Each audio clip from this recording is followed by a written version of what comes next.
ओम शांति, ओम शांति, ओम शांति। बाबा कह रहे मीठे बच्चे, तुम आपस में रूहानी भाई भाई हो, आपस में हम सभी भाई भाई हैं, तो फिर दुश्मन किससे? दुश्मन कौन? अगर आपस में सभी भाई भाई हैं, बाबा कहता है कि जब हम आपस में रूहानी भाई भाई हैं तो फिर दुश्मनी किससे निभाएं? किसी से नहीं। दुश्मन तो हमारा विकार है ना, लेकिन आत्मा भाई हमारा दुश्मन नहीं है, वो तो विकारों के चंगुल में खराब बन गया है। तो इसीलिए बाबा कहता है कि तुम्हारा आपस में रूहानी बहुत ही प्यार होना चाहिए। आत्मा का प्यार आत्मा से हो, जिस्म से नहीं हो। जिस्म में क्या होता है? अंधेरा और उजाला दोनों है, और आत्मा में केवल लाइट है। तो आत्मा को देखते हुए केवल उसके गुणों को याद करना जो बाबा दिया है, बाकी शरीर को नहीं देखना है। प्रश्न है, बाप ने अपने घर की वंडरफुल बात कौन सी सुनाई है? अपने घर की वंडरफुल बात। उत्तर है, जो भी आत्माएं मेरे घर में आती हैं वह अपने अपने सेक्शन में अपने नंबर पर ही फिक्स होती हैं।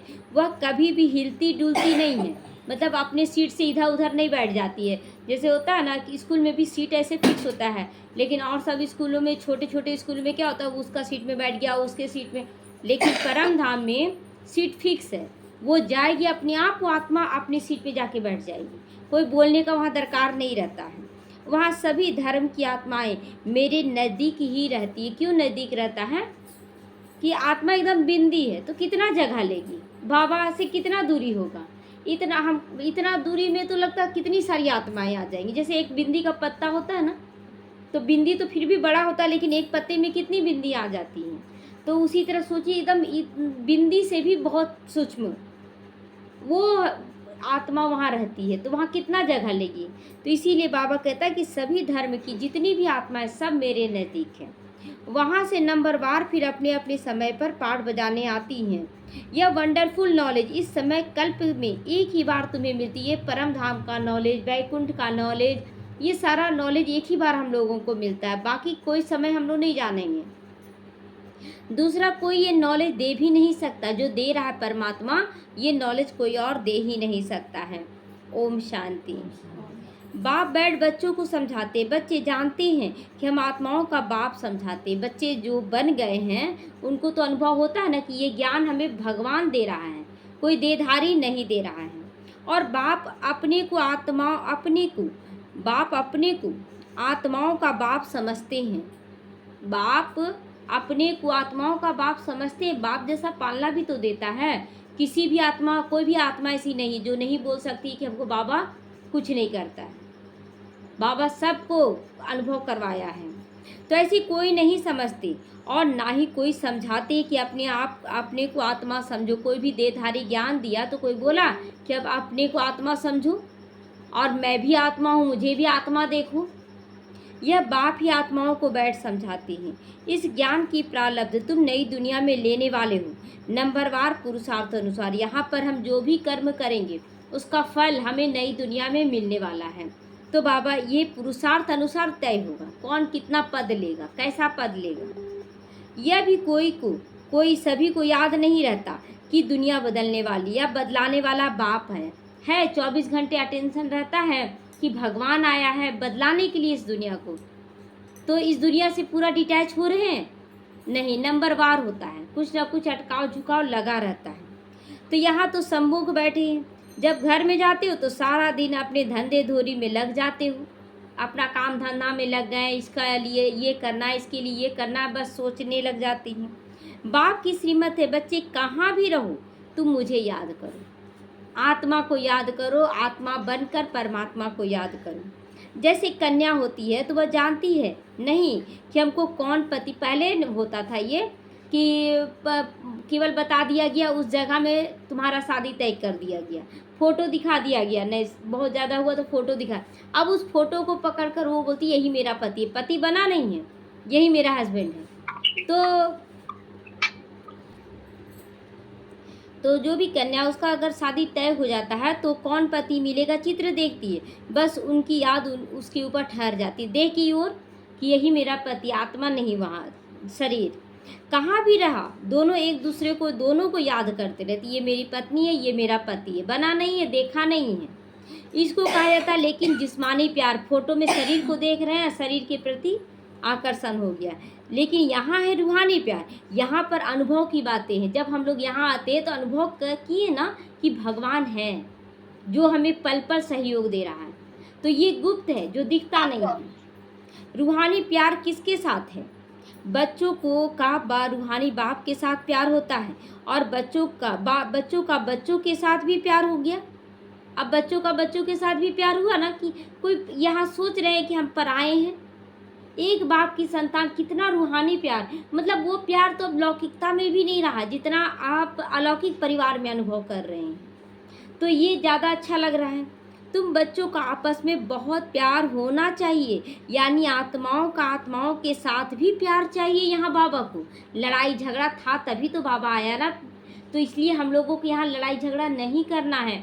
हम लोगों को सबको मिलाकर मिलकर चलना है, कहीं झुक कर कहीं झुका कर चलना है। तो यह शिक्षा भी अभी तुम बच्चों को मिलती है कि कैसे हम रूहानी प्यार में रहें।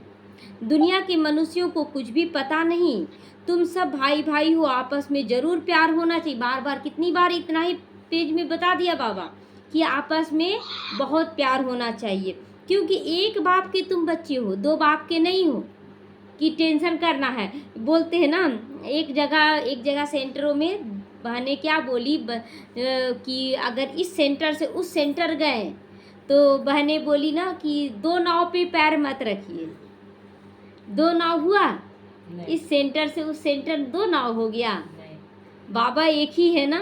दो नाव का मतलब वो बहनें भी एक तरह से नहीं जान रही हैं कि आप एक तरफ बाबा का नाव, एक तरफ माया का नाव है, तो उसके लिए बोला जाता है दो नाव पे। अरे वहाँ भी बाबा बैठा है, यहाँ भी बाबा, आप कहीं भी जाइए ना, कोई मना थोड़ी है।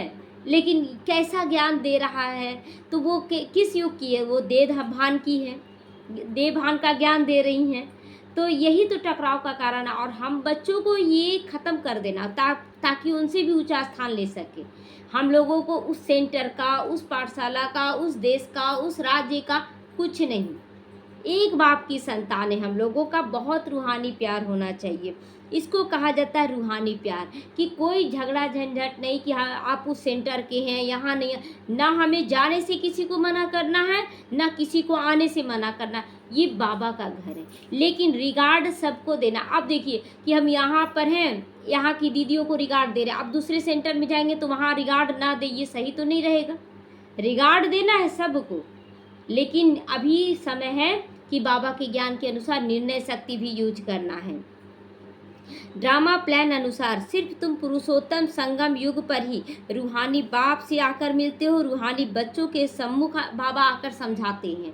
हम लोग भी बाबा से मिलते हैं, और बाबा भी सम्मुख आकर ये बातें समझा रहा कि बच्चे तुम एक बाप की संतान हो, तुम्हें आत्माओं से प्यार करना, देहधारियों से नहीं। और बच्चे जानते हैं कि बाबा यहाँ आया हुआ है। हम बच्चों को गुलगुल पवित्र पतित से पावन बनाकर साथ ले जाने के लिए आया है। ऐसे नहीं कि कोई हाथ से पकड़ कर ले जाएंगे बाबा, हाथ पकड़ कर ले जाएगा बाबा। हाथ पकड़ने की बात नहीं, यहाँ पतित से पावन बनाकर आत्मा बनाकर ले जाएगा बाबा। सभी आत्माएं ऐसे उड़ेंगी ना जैसे टिड्डियों का झुंड जाता है। टिड्डियों का झुंड, उन्हों का कोई गाइड होता है ना, तो गाइड के साथ और भी गाइड्स होते हैं जो फ्रंट में रहते हैं। सारा झुंड जब इकट्ठा होता है तो बहुत आवाज़ शोर करते हैं, टिड्डियाँ बहुत आवाज़ करती हैं, सूर्य की रोशनी को भी ढक देते हैं। इतना बड़ा झुंड होता है। तुम आत्माओं को, कितना बड़ा अनगिनत झुंड है ना हम आत्माओं का। अभी कितना आत्मा हो गए हैं, बहुत सारी आत्माएं आ चुकी हैं, कभी गिनती नहीं कर सकते। गिनती जो आदमशुमारी निकालते हैं वो भी थोड़ी पूरा एक्यूरेट निकालते हैं, वो बस बाबा कहता है कि कभी भी गिनती नहीं कर सकते हैं। यहाँ मनुष्यों की गिनती नहीं कर सकते, भल आदमशुमारी निकालते हैं, वह भी एक्यूरेट नहीं निकालते हैं। आत्माएं कितनी हैं वह हिसाब कभी निकाल नहीं सकती। इतनी सारी आत्माएं ना, हिसाब, कभी कोई मर गया, कभी कोई ज़्यादा जन्म ले लिया, तो थोड़ी पता चलता है कि कितना जा रहा है कितना आ रहा है। अंदाज़ा केवल लगाया जाता है कि सतयुग में कितने मनुष्य होंगे, क्योंकि सिर्फ भारत ही रह जाता है। इतना बड़ा विश्व है और उसमें केवल भारत भी पूरा थोड़ी रहेगा। भारत में भी एकदम छोटा सा एक स्थान रहेगा बस। तो कितना मनुष्य रहेगा? वो भी बाबा कहता ना कि एक कमरे से दूसरे कमरे में जाने के लिए भी ना पुष्पक विमान यूज करना होगा। तो बहुत कम रहेंगे तभी तो इतना बड़ा बड़ा महल होगा। तुम्हारी बुद्धि में हम विश्व के मालिक बन रहे हैं। आत्मा जब शरीर में है तो उसको जीव आत्मा कहेंगे, केवल आत्मा तो कहेंगे नहीं। तो दोनों इकट्ठे सुख और दुख भोगते, आत्मा और शरीर। आत्मा भी भोगना भोगती है शरीर के द्वारा। तो ऐसे बहुत लोग हैं जो समझते हैं कि आत्मा ही परमात्मा है, वह कभी दुख नहीं भोगती, निर्लेप है। लोग समझते हैं कि आत्मा कभी दुख नहीं भोगती। अब देखिए, शरीर दुख नहीं भोगता, आत्मा तो दुख भोगती ही है। कैसे पता चलता है? एक व्यक्ति था जो खुद ही डिप्रेशन में गया और जाकर रेलवे स्टेशन में जाके कट गया। कट जाने के बाद तो शरीर तो खत्म हो गया, नीचे गिर गया। उसके बाद आत्मा निकल गई, लेकिन वो आकर दूसरे तन में आई और वो बोली हमको बहुत दर्द कर रहा है। तो शरीर में दर्द है कि आत्मा में? आत्मा में दर्द है ना, शरीर में नहीं है। शरीर तो वहीं खत्म हो गया, आत्मा में दर्द है। तो ऐसी कितनी आत्माएं अपना दर्द बताती है कि हमको बहुत दर्द हो रहा है। तो ये जो समझते हैं लोग कि शरीर को दर्द होता है, ये रॉन्ग है। तो बाबा कहता है तुम्हारी बुद्धि में है कि अब हम ये सब बातों को समझ रहे, इन बातों को हम समझ रहे कि दुख किसको होता है। ऐसे बहुत लोग हैं जो कहते हैं आत्मा ही परमात्मा है। दूसरा क्या बोल देते हैं? आत्मा ही परमात्मा है, वो कभी दुख नहीं भोगती, आत्मा सो परमात्मा है। ये भी गलत है। कभी बेटा बाप का स्थान नहीं ले सकता है। बेटा अपने बच्चों का बाप बन सकता है, लेकिन बाप की जगह में नहीं। ये इतनी बड़ी गाली भी है। अगर बेटा को बाप बना दिया जाए, बोलते ना कि बड़ा भाई बाप समान है, बाप समान है, बाप नहीं कहते। यहाँ तो बोल दिया गया है कि बेटा ही बाप है। तो ये तो गाली माँ को पड़ गया ना। तो इस बात में भी मूंझते हैं कि हम अपने को आत्मा निश्चय तो करें, लेकिन बाप को कहाँ याद करें। ये भी लोग कहते हैं कि अच्छा बाप को कहाँ याद करें, परम धाम में याद करें कि यहाँ याद करें। अच्छा, आपको यहाँ परिवार वालों को याद करना रहेगा तो आप कहाँ याद करिएगा? वहाँ पहुँच कर याद कीजिएगा कि यहीं पर याद कीजिएगा। वहाँ है वो, लेकिन याद जब यहाँ करते हैं तो वो यहाँ महसूस होने लगता है। और परमात्मा तो ऐसा है जो 1 सेकंड से भी बहुत कम समय में पहुँच जाता हमारे पास। तो उसको चाहे परम धाम में याद करें, चाहे यहीं याद करें, कोई दिक्कत नहीं है, आपका याद उस तक पहुंच जाएगा। तो यह तो जानते हैं हो कि बाप परम धाम निवासी है। बाप ने अपना परिचय दिया हुआ है। कहाँ भी चलते फिरते बाप को याद कर सकते हो। तो थोड़ी कोई जगह है कि हम बैठेंगे तो ही याद कर सकते हैं। बाप रहते परम धाम में, तुम्हारी आत्मा भी वहाँ रहने वाली है। फिर यहाँ पाठ बजाने आते हैं हम लोग, वहाँ हम लोग भी रहते हैं, लेकिन यहाँ पाठ बजाने आते हैं। लेकिन हम लोग में क्या है ना कि बच्चे हैं ना, खेल में फंस जाते हैं। बाप खेल में नहीं फंसता, बाबा आता है लेकिन फंसता नहीं, हम लोग फंस जाते हैं। यह भी ज्ञान अभी मिला है कि हम लोग फंस जाते हैं। पहले पता था कि हम लोग फंस गए हैं, नहीं, यही दुनिया मेरी ही है, अपनी है। जब तुम देवता हो वहाँ तुमको यह याद नहीं रहता कि फलाने फलाने धर्म की आत्माएं अभी ऊपर में है, ऊपर से आकर यहाँ शरीर धारण कर पाठ बजाती। यह चिंतन वहाँ नहीं चलता। आगे यह पता नहीं था कि बाप भी परम धाम में रहते हैं, वहाँ से आकर शरीर में प्रवेश करके यहाँ पाठ बजाते हैं, ज्ञान देने का। टीचर बनकर पाठ बजाते हैं, बाप बनकर और सदगुरु बनकर। तो ये पहले हम लोगों को नहीं पता था। पहले बोलते थे कि तमेव विद्या दर्विनम, लेकिन ज्ञान क्या है वो नहीं सोचते थे। कोई देहधारी ज्ञान दे रहा वही भगवान है। लेकिन अब समझ में आ रहा कि जो परमात्मा है वो आत्मा का आदि मध्य अंत बताने के लिए आता है, और जो देहधारी वो कर्मों का ज्ञान बड़ा अच्छा दे सकता है, लेकिन आत्मा का आदि मध्य अंत नहीं बता सकता है। तो अब वह किस शरीर में प्रवेश करते हैं वह भी अपनी एड्रेस बता देते हैं। बाबा अपना एड्रेस क्या है बाबा का? यहाँ किसके तन में आया है? ब्रह्मा के तन में आया है। तुम अगर लिखो किसी बाबा केयर ऑफ परम धाम तो चिट्ठी पहुँचेगा? चिट्ठी नहीं पहुँचेगा, क्योंकि वो परमात्मा आत्मा है। जब शरीर में रहेगा तब तो हम बात करेंगे उससे। तो परम भव धाम में तो चिट्ठी जा नहीं सकती, इसीलिए लिखते हो ही शिव बाबा केयर ऑफ ब्रह्मा। ब्रह्मा तक हमारा बात पहुँचता है। इसीलिए भक्ति मार्ग में ब्रह्मा के रूप में दिखाते नंदी बैल, और बोलते ना कि जो शिव बाबा को बोलना है तो नंदी के कान में जाके बोल दो, नंदी के कान में जाके बोलो। यानी पहले ब्रह्मा को बोलो तब शिव बाबा तक पहुँचेगा, क्योंकि वो निराकार है, उसका कान नहीं है।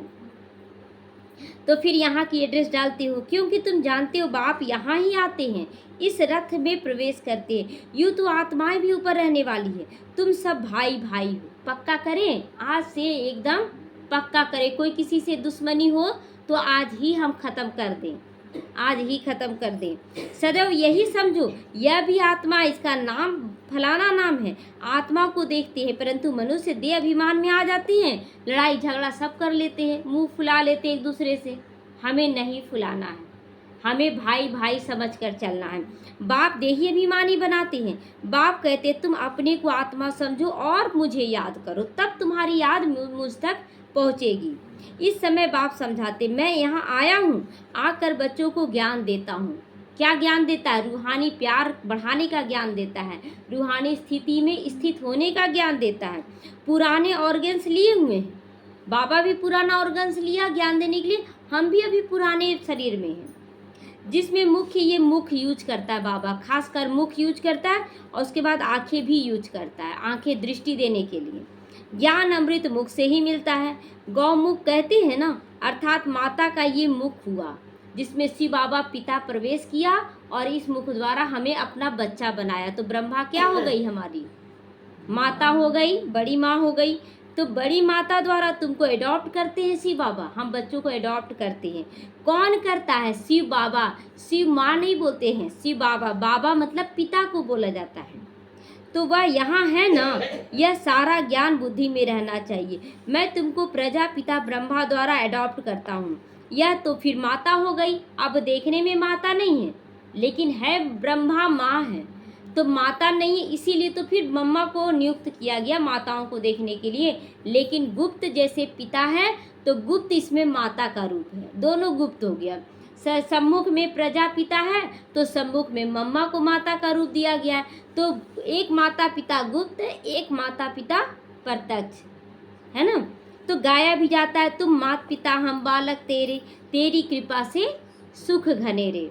तो वह सभी आत्माओं का पिता है, उनको माता नहीं कहेंगे, शिव बाबा को माता नहीं कहेंगे, माता ब्रह्मा माँ है, वह तो बाप ही है। शिव बाबा बाप है, केयर ऑफ ब्रह्मा, ब्रह्मा माँ के द्वारा केयर करवाते, वो माँ है। बाप से वर्षा मिलता है, लेकिन फिर तो माता चाहिए ना, बच्चा जन्म कैसे लेगा बिना माता के।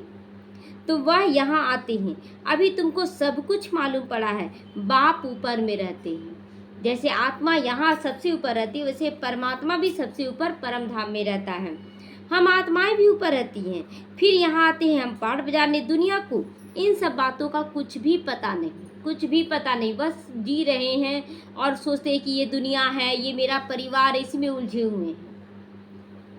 वह तो ठीक कर भीतर में परमात्मा को कह देती हैं। फिर तो अनगिनत हो जाए ना, परमात्मा भी तो अनगिनत हो जाए, जितनी आत्मा है उतना परमात्मा है।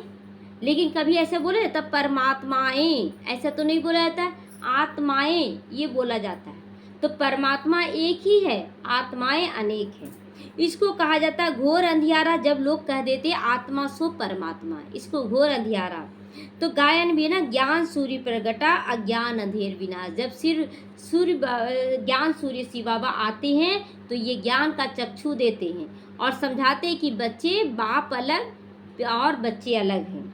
इस समय तुमको ज्ञान है। ये रावण राज्य है, जिस कारण अंधियारा हो गया। रावण राज्य के कारण, अगर रावण राज्य नहीं होता तो हम लोग बाप को भूलते ही नहीं। लेकिन देह भान आना मतलब अंधेरा उजाला का सामना करना। वहाँ तो रावण राज्य होता ही नहीं, इसीलिए कोई विकार नहीं, देह अभिमान भी नहीं। वहाँ आत्मा अभिमानी होकर रहते हो। कहाँ पर? जहाँ सत्य बैकुंठ में, बैकुंठ नहीं, परम धाम में, वहाँ पर आत्मा अभिमानी, केवल आत्मा, बस, वहाँ कुछ भी नहीं। देही अभिमानी बनकर फिर यहाँ रहते हैं। और फिर बाबा कहता आत्मा को ज्ञान है कि अब मैं छोटा बच्चा है, अब हम जवान बने, अब शुद्ध शरीर हुआ है, इसीलिए अब ये शरीर छोड़कर दूसरा लेना। और जब सत्युग में जाएंगे तो केवल आत्मा हूँ, आत्मा एक शरीर ली हूँ। ये अभी बच्चा का शरीर, फिर युवा हो रहे हैं, फिर बड़े हो रहे हैं, बूढ़े हो रहे हैं, ये ज्ञान केवल रहेगा। उससे ज़्यादा ज्ञान नहीं रहेगा कि हम कहाँ से आए हैं, कैसे हम यहाँ आए हैं, कुछ नहीं। हाँ, ये शरीर छोड़कर हम यहाँ जन्म लेंगे ये सब पता पड़ेगा। जैसे कि अभी हम लोग को पता है कि अभी हम लोग शरीर छोड़ेंगे तो कहाँ जन्म लेंगे, सबको अपना अपना पोस्ट पता है कि नहीं, पता चल रहा ना कि कौन सा पोस्ट लेंगे, सतयुग में जाएंगे कि अगर हल्का सा भी किचड़ा है मन में तो आप सतयुग में एंट्री नहीं कर सकते, बिल्कुल भी नहीं। तो अब ये शरीर छोड़ दूसरा लेना, वहाँ ऐसे नहीं कहेंगे कि फलाना मर गया शब्द यूज नहीं करेंगे। वह तो है ही अमर लोक, तो आत्मिक स्थिति है, तो आत्मा मरती है क्या, वो तो चोला चेंज करती है। खुशी से एक शरीर छोड़ दूसरा लेती है। अभी आयु पूरा हुआ, यह छोड़ नया लेना है। इसीलिए सन्यासी लोग कहते हैं सर्प का मिसाल, सर्प कैसे केचुआ अपना शरीर छोड़ता है वैसे शरीर छोड़ा जाता है। मिसाल वास्तव में बाप का दिया हुआ सांप का। प्रकृति तैयार किससे हुई, हम आत्माओं से तैयार हुई है। तो बाबा ये मिसाल दे सकता है, सन्यासी नहीं, सन्यासी को तो पता ही नहीं कि प्रकृति कैसे बनी। प्रकृति आत्मा से बनती है, आत्मा की स्थिति से बनती है। तो वह फिर सन्यासी लोग उठा लेते हैं ज्ञान को और फिर बोलते हैं कि सांप जैसे शरीर छोड़ता है अपना एकदम आसानी से। तब बाप कहते यह जो ज्ञान मैं तुमको देता हूँ यह भी प्रायः लोप हो जाएगा। जो खाना बनाकर अभी बाबा खिलाएंगे, हम लोग खिलाते हैं बच्चों को तो खाना तो बड़ा टेस्टी लगता है, लेकिन खाने के बाद वो लोप होता है कि नहीं, अंदर में लोप हो जाता है ना, खाना एकदम खत्म हो जाता है। फिर जो एनर्जी बनना होता है, जो खून बनना होता है वो बन जाता है, बाकी वेस्ट के रूप में निकल जाता है। उसी तरह ज्ञान तो बाबा बहुत अच्छा परोस रहे हैं और खिला रहे हैं। जितना आप संस्कारों में भरेंगे वो आपका ताकत बन गया, और जो ऐसे ही ज्ञान ले लेके केवल रखें वो वेस्ट के रूप में निकल जाएगा। बाप के अक्षर भी हैं, चित्र भी है, परंतु आटे में नमक जैसा सच्चाई है गीता में। तो बाप बैठ अर्थ समझाते, जैसे सर्प पुरानी खाल छोड़ देता है नई खाल में आ जाता है, उनके लिए ऐसा नहीं कहेंगे कि एक शरीर छोड़ दूसरे में प्रवेश करते, नहीं। खाल बदलने का एक सर्प का ही मिसाल है और कोई ऐसे शरीर बदलता नहीं। वह खाल उनकी देखने में आती है, ऊपर देखते ना सूखा हुआ, देखेंगे नहीं कभी सांप का छोड़ा हुआ शरीर एकदम सूखा हुआ लगेगा, जैसे कपड़ा उतारा जाता है वैसे नजर आएगा, एकदम खोल टाइप का। वैसे सर्प भी खाल उतार देता है, दूसरी पहन लेता है। सर्प तो जिंदा ही रहता है, लेकिन ऐसे भी नहीं कहेंगे कि सर्प हमेशा जिंदा रहता है, कितना जन्म लेगा, सदैव अमर रहता है, ये नहीं। 2-3 खाल बदली कर फिर मर जाएंगे। जैसे कि यहाँ पर है कि आत्माएं आत्मिक स्थिति में शरीर का कितना जन्म छोड़ेंगी, 21 जन्म, उसके बाद जो शरीर छोड़ेंगे तो मरने जीने वाला हो गया। तो उसी तरह सांप 2-3 जन्म शरीर छोड़ेगा और नया लेगा, लेकिन फिर वो मर जाता, फिर दूसरा लेगा। तो वहाँ भी तुम समय पर एक खाल छोड़ दूसरी लेते हो। जानते हो अभी हमको गर्भ में जाना है, वहाँ तो योग बल की बात होती है, भोग बल नहीं, वहाँ विकारों की बात नहीं है, वहाँ योग बल से गर्भ में प्रवेश करते हैं। योग बल से तुम जन्मते भी हो, योग बल से वहाँ जन्म होगा तो मुख द्वारा जन्म होगा, वहाँ मुख आ करेंगे एकदम प्रकाश के रूप में, एकदम बिंदी रूप में निकलेंगे और धीरे धीरे वो बड़ा होकर फिर जब बिस्तर पर लेटेगा वो बच्चा तो बड़ा रूप में आ जाएगा। आत्मा कहती है हम बूढ़ा हो गया हूँ, शरीर पुराना हुआ है, साक्षात्कार हो जाता है, अब हम जाकर छोटा बच्चा बनूंगा। जैसे बूढ़ा शरीर नहीं होगा, लेकिन वो समय पूरा होगा ना तो मन में महसूसता होगा कि अब हम बूढ़े हो चुके, अब हमको शरीर छोड़ना है, और पता पड़ जाएगा कि हम यहाँ जा रहे हैं जन्म लेने के लिए, बच्चा बनने जा रहे हैं। आप ही शरीर छोड़कर आत्मा भाग कर जाकर छोटे बच्चे में प्रवेश करती है। उस गर्भ को जेल नहीं कहेंगे, महल कहा जाता, बहुत सुख रहता है। गर्भ में भी जाकर लगेगा गर्भ में महल है। पाप तो कोई होता नहीं जो भोगना पड़े, गर्भ महल में आराम से रहते हैं। बाबा कहता आराम से रहेंगे, न कोई गंदी चीज खिलाते हैं जिससे वो बीमार पड़ जाएं। गर्भवती को क्या क्या दवाई ये सब खिलाती हैं, बहुत सारा गंदी चीज़ें भी खिलाती हैं, लेकिन बाबा कहते हैं वहाँ ऐसा कुछ भी नहीं। अब बाप कहते हैं बच्चे तुमको निर्वाण धाम में जाना, यह दुनिया बदलनी है, पुरानी से नई होगी, हर एक चीज़ बदलती है। झाड़ से बीज निकलता है, फिर बीज लगाओ, फिर कितना फल मिल जाता है। एक बीज से कितने दाने निकलते हैं। सतयुग में एक ही बच्चा पैदा होता है, एक योग बल से बच्चा एक, मतलब एक बेटा और एक बेटी होगी। जैसे एक आत्मा एक शरीर, तो वैसे ही एक बेटा और एक बेटी फिक्स है वहाँ पर होना। यहाँ विकार से तो देखो 4-5 बच्चे क्या 12-15 बच्चे भी पैदा कर लेते हैं। सतयुग और कलयुग में देखो फर्क कितना हो गया। जो बाप बतलाते हैं। नई दुनिया फिर पुरानी कैसी होती है, उसमें आत्मा कैसे 84 जन्म लेती है, ये सारा बात अभी बाबा समझा रहा है। हर एक आत्मा अपना अपना पार्ट बजाकर फिर जब जाएगी तो अपनी अपनी जगह पर खड़ी हो जाएगी। जब आत्मा सब पार्ट बजा कर जाएगी तो परम धाम में अपना स्थान ले लेगी। जगह बदलता नहीं है, अपने अपने धर्म में अपनी अपनी जगह पर नंबरवार खड़े होंगे, फिर नंबरवार ही नीचे उतरेंगे। जो बाबा के सबसे नज़दीक वो पहले आएंगे, फिर उसके बाद आएंगे। ऐसे करके आप देखेंगे यूट्यूब में भी ना आत्माओं को नीचे उतरते हुए। इसीलिए छोटे छोटे मॉडल्स बनाकर रखते हैं मूल वतन के। सभी धर्मों का अपना अपना सेक्शन है। देवी देवता है पहला धर्म, फिर नंबरवार आते हैं, नंबरवार ही जाकर फिर बैठेंगे। तुम भी नंबरवार पास होते हो, उस मार्क्स के हिसाब से जगह लेते हो। उन बाबा कहता है यहाँ जितना नंबर आप लेंगे उसके हिसाब से वहाँ जाकर आप बैठेंगे।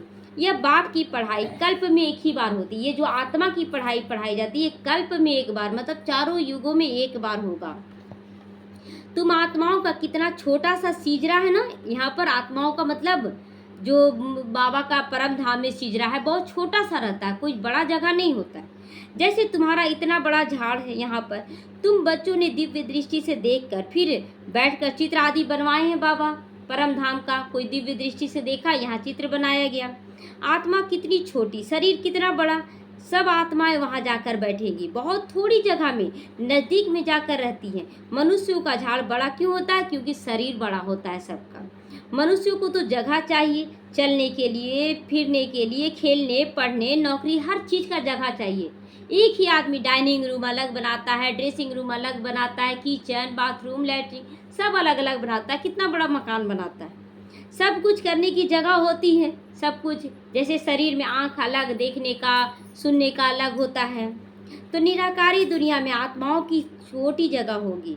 इसीलिए इन चित्रों में दिखाया गया बना बनाया नाटक है। शरीर छोड़कर आत्माओं को वहाँ जाना है, परम धाम। तुम बच्चों की बुद्धि में है कि अब हम वहाँ कैसे रहते हैं, सब कुछ आ गया बुद्धि में। दूसरे धर्म वाले भी कैसे रहते, फिर कैसे अलग अलग होते हैं नंबरवार। यह सब बातें तुमको कल्प कल्प एक ही बार बाप आकर पढ़ाते हैं। बाकी तो सभी है जिस्मानी पढ़ाई, उनको रूहानी पढ़ाई नहीं कहेंगे। जितना भी पढ़ाई पढ़ाया धर्मगुरु वो जिस्मानी पढ़ाई पढ़ाया, केवल एक परमात्मा ही आत्मा का पढ़ाई पढ़ाता है। अभी तुम आत्मा जानते हो कि हम आत्मा हैं। आई माना आत्मा, जब मैं कहते हैं तो मैं मतलब आत्मा, जब मेरा कहते हो तो ये शरीर। मनुष्य ये नहीं जानते, उन्हों को तो सदैव दैहिक संबंध याद रहता है। सतयुग में दैहिक संबंध होगा, परंतु वहाँ तुम आत्मा अभिमानी होकर रहोगे, आत्मा बनकर रहोगे। यह पता पड़ता है कि हम आत्मा हैं, यह हमारा शरीर अब वृद्ध हो गया, मतलब वस्त्र पुराना हो गया, ये महसूस होगा वहाँ। इसीलिए हम आत्मा एक शरीर छोड़ दूसरा लेते हैं। इसमें मूंझने की कोई बात नहीं कि हम शरीर छोड़ेंगे फिर आएंगे, नहीं। तुम बच्चों को बाप से रजाई लेनी है, अभी उसका ध्यान रखो कि हमें रजाई लेना है। जरूर बेहद का बाप है ना, तो मनुष्य जब तक ज्ञान पूरा नहीं समझे तो अनेक प्रकार के प्रश्न पूछते रहते हैं। अनेक प्रकार का प्रश्न आता, कैसे होगा बाबा, कब होगा। ज्ञान है तुम ब्राह्मणों को वास्तव में मंदिर भी अजमेर में है। ब्रह्मा का एक ही मंदिर है अजमेर में। एक होते हैं पुष्करणी ब्राह्मण, दूसरे होते हैं सार सिद्ध ब्राह्मण। अजमेर में ब्रह्मा का मंदिर देखने जाती हूँ। ब्रह्मा बैठा है, दाढ़ी आदि दिखाया हुआ है, क्योंकि बूढ़ा शरीर है ना, तो दाढ़ी आदि दिखा देते हैं बूढ़ा के रूप में।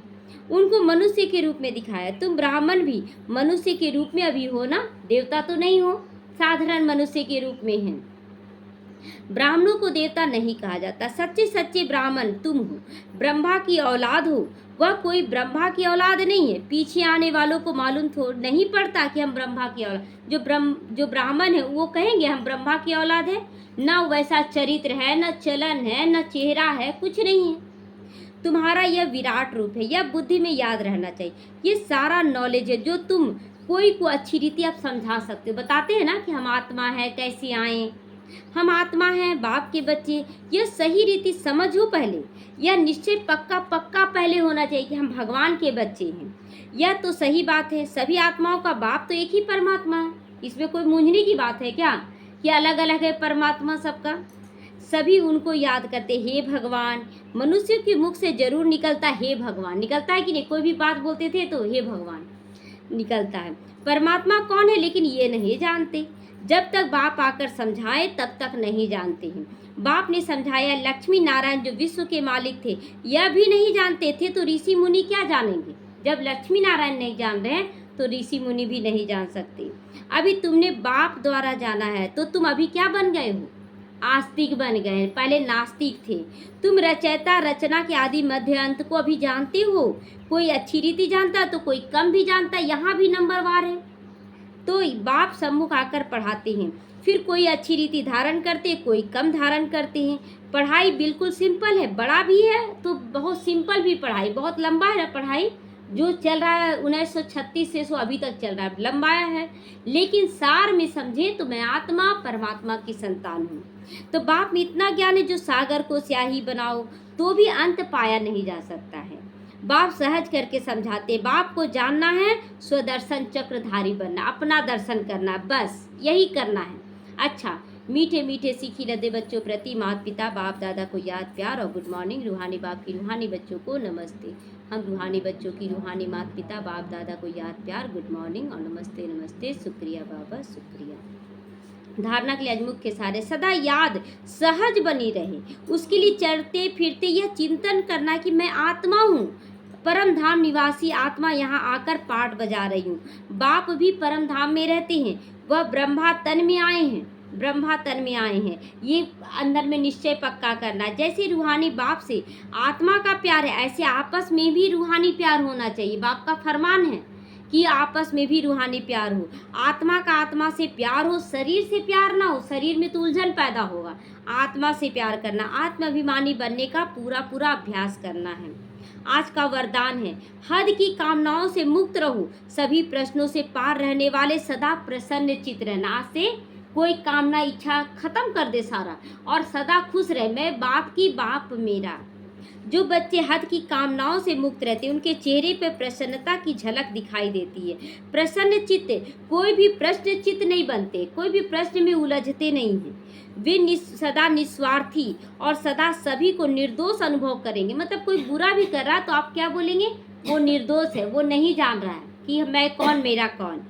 किसी और के ऊपर दोष नहीं रखेंगे। अगर आपके ऊपर कोई आत्मा गाली भी दे रही है तो आपको ये महसूस होगा कि हमने कभी दिया है, तो वो सबको निर्दोष देखेंगे। चाहे कोई भी परिस्थिति आ जाए, चाहे कोई भी आत्मा हिसाब किताब चुकतू करने वाली सामना करने आती रहे, चाहे शरीर का कर्म भोग सामने आता रहे, लेकिन सदा संतुष्ट रहो, ये मेरा ही किया हुआ फल है, बीज रोपे हैं हम ही और वो फल मिल रहा है। तो सदा प्रसन्न चित रहकर उसको खत्म कर देना योग बल से। स्लोगन है, व्यर्थ की चेकिंग करो, अटेंशन से करो, अलबेले रूप में नहीं। अगर व्यर्थ आ रहा है तो अटेंशन से चेक एंड चेंज करते चले जाना है। ओम शांति।